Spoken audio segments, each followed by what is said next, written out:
kimga qattiq botayotgan bo'lsa, vijdoniga havola, xafa bo'lsa ham, boshqa bo'lsa ham. Men buni yana bitta dolzarb, juda ham muhim bo'lgan problemani yoritmoqchiman ozgina.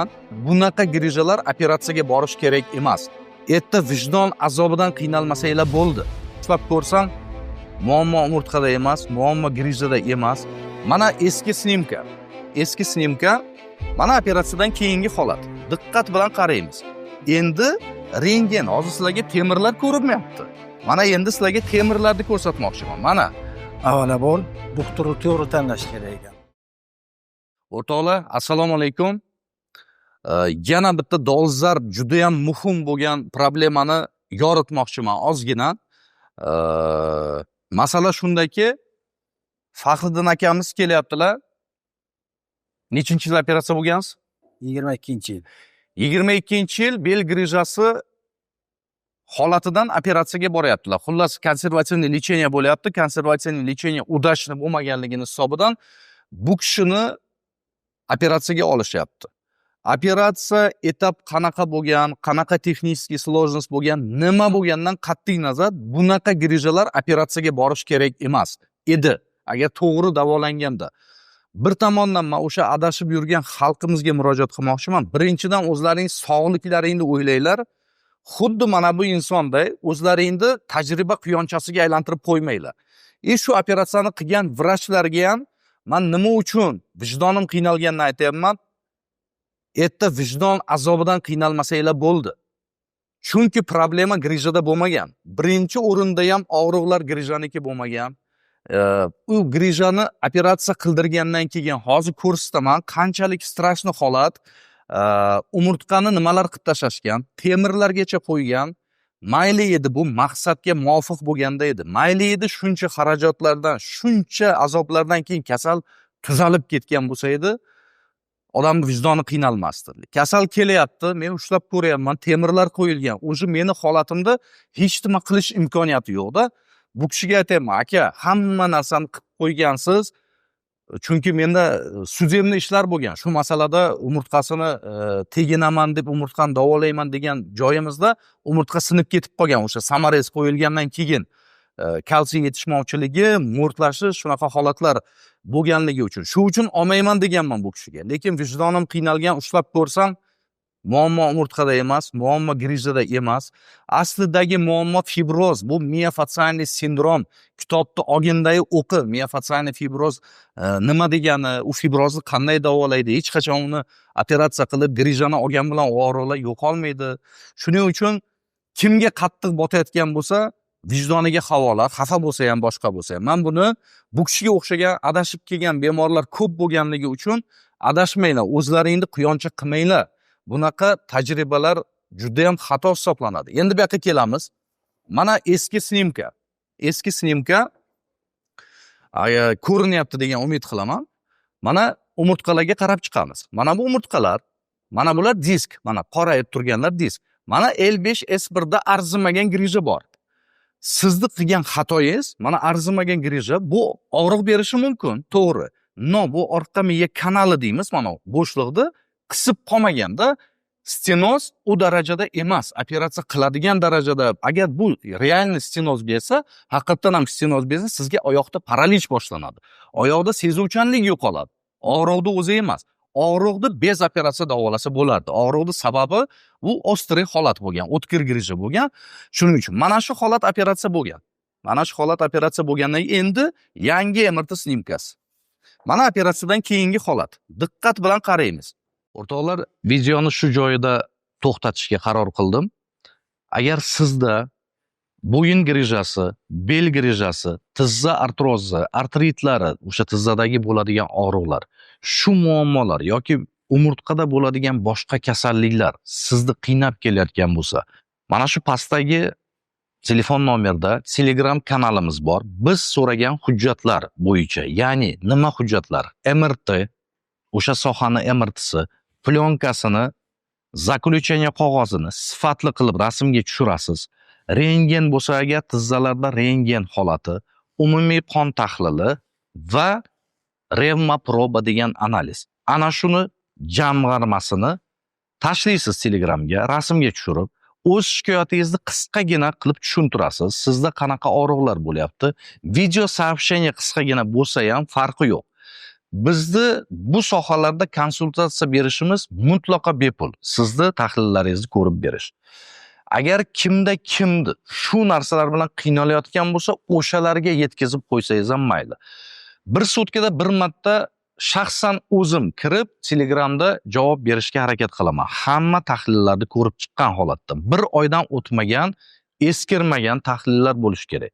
O'zim ulgurmagan joylarimda butun komanda ishlaydi bizda, o'sha komanda sizga javob qaytaradi. Yana bundan tashqari sizni qiynaydigan savollar, o'sha yuqorida aytgan mavzularimiz bo'yicha qiynaydigan savollar bo'lsa, kommentariyalarda yozib, savollarda o'zingiz haqingizda ma'lumot berib, albatta qaysi bizni sohamizga tegishli bo'lgan qaysi kasalliklar haqida siz video kontent qilishimizni xohlaysiz. Mana bunaqa takliflar bo'lsa ham biz albatta o'qib chiqib bu narsalarga javob berishga harakat qilamiz. Xo'sh, o'sha sohada ozgina o'zgarish bo'lgan, o'sha chiqib qolgan go'shtchani ozgina olib tashlagan. Endi bu atrof to'qimani qarang nima bo'lgan. Mana ko'ryapsizmi? Mana o'sha konskiy xvost deymiz, orqa miyani tolalari ot dumidan olingan konskiy xvost deyiladi. O'sha konskiy xvostlarda o'zgarish bo'lib, bu yerda deformatsiya, ya'ni orqa miya pardasini желтый связкалari shishib ketishi, deformatsiyalar. Mana bu operatsiyadan keyingi воспалительный proses, ya'ni yallig'lanish paydo bo'lgan. Bu operatsiyadan keyingi asoratlarga kiradi. Asoratlardan keyingi holat. Endi rentgen, hozir sizlarga temirlar ko'rinmayapti. Mana endi sizlarga temirlarni ko'rsatmoqchiman. Mana bunaqa holat. Bilasizlarmi bu narsa qaysi paytda qilinadi? Qachonki nestabilniy umurtqa shaltay-baltay bo'lib tursa, avtoavariyalarda umurtqada sinishlar bo'lsa, xuddi mana shunaqa implantlar qo'yiladi. Bu yerda qarang, bu narsani men yana bir marta ochib beraman. Pul olish, mana senga temir qo'yapman deyishdan boshqa maqsad bo'lmagan bu yerda. Mana sizga achchiq haqiqat, bitta bemorni hayotini sindirib yuborishdi bu. Shu uchun yana bir marta takrorlayman. O'zini olimcha qilib ko'rsatadigan bitta ikkita komment yozadiganlar. Avliyo bo'lsang ham Xudodan qo'rqib ishingni qil. Men Xudoni taniganim uchun aytayapman. Nima yozsang ham o'ylab yoz. Yoki lichno o'zimga kel, mana praktikaga men bilan sporlash, men senga isbotlab beraman shu narsani. Fariddin aka, o'zingizni hayotingizni man xalq uchun bir narsa deyin. Nima etaplardan o'tdingiz, nima qiyinchiliklardan o'tdingiz? Ikki og'iz vsyo, boshqa narsa emas. Assalomu alaykum hammaga. Mana men bu kasallik bilan 7 yildan beri kurashaman desa ham bo'ladi. Men bormagan joyim ko'proq bo'ldi. Endi men davolanib kelgan doktorlar, mana hozir doktor aytganlaridek, men uni esa tushunmayman. Endi yot degandan keyin yotib operatsiya qildirganman. Avvalambor hammaga murojaat qilaman. Mana shunaqa menga o'xshaganlar bel og'rigan rejalari bo'lsa, hech qachon operatsiya qilmasdan avvalambor doktorni to'g'ri tanlash kerak ekan. Asosiy davolanishdan oldin doktorni to'g'ri tanlash kerak ekan. Men shoshib shu o'zimni operatsiya qilganim uchun mana azobga men hozir Xudoga shukr, mana Xudoga bir yaxshi bir xislatlarim bor ekan. Mana shundan keyin Said ibn Tayshin doktorlarga uchrashib qoldim. YouTube'dan ko'rib, ko'p o'yladim va kelishga qaror qildim. Mana Xudoga shukr yaxshiman. Fariddin aka, shu yerda tushuntirib o'tib ketay. Mana siz o'sha og'riq bilan kelyapsiz. Men sizni olmayman deb qaytarmoqchi bo'ldim, lekin ushlab ko'rganimdan keyin mayli, vijdonan sizga yordam qilaman dedim. Nechi seansda o'zgarish sezdingiz? Nechi % sezdingiz o'sha kelgan kuningizdagi og'riqni? O'sha narsani ham aytib keting. Ukol dorisiz. Men sizga ukol dori qilmadim, ha? Og'riq qoldirmadim. Bera hammasi oshkor, hech qanaqa bera nima yo'q. Shunchaki suhbat. Men aytganlaridek meni olishga ham olmasga ham ikkilanib qoladi va oxiri doktor, men Buxorodan kelyapman, bir o'rnab bering, попробовать qilib bering degandan keyin bu kishi rozi bo'ldilar.